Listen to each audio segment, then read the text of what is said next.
പെട്രോളിന് വില കൂടിയപ്പോ palm oil ഒഴിച്ച് വണ്ടി ഓടിച്ചവനല്ലടോ താൻ. എടാ തെണ്ടി, നിന്റെ വണ്ടി വല്ല സിനിമാക്കാർക്കും കൊണ്ടുകൂടെ.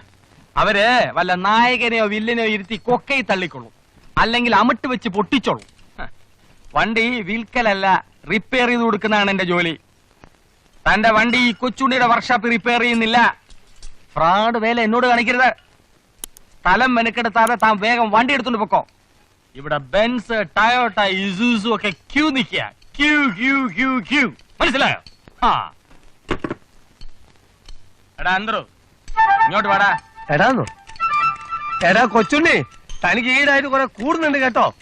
കൊച്ചുണ്ണി മുതലാളി എന്ന് വിളിയടാ. മുതലാളി മുതലാളി, തൊഴിലാളി തൊഴിലാളിയുമാണ്. താൻ കുറെ ദിവസമല്ല വണ്ടി ചരച്ചോണ്ടിരിക്കുന്നു. ഒരു പണിയും നടക്കുന്നില്ലല്ലോ. ഇക്കണക്കിന് ഞാൻ തന്നെ പിരിച്ചുവിടുന്ന ലക്ഷണമുണ്ട്. എന്നെ കൊണ്ട് ചെയ്യിക്കരുത്. വേഗം ജോലി ചെയ്യടോ. ഉണ്ട് മടുത്തോനോട് ഉരുള വാങ്ങുന്നു, എണ്ണി മടുത്തോനോട് കാശ് വാങ്ങുന്നു. കാരണന്മാര് പറഞ്ഞ വളരെ ശരിയാ.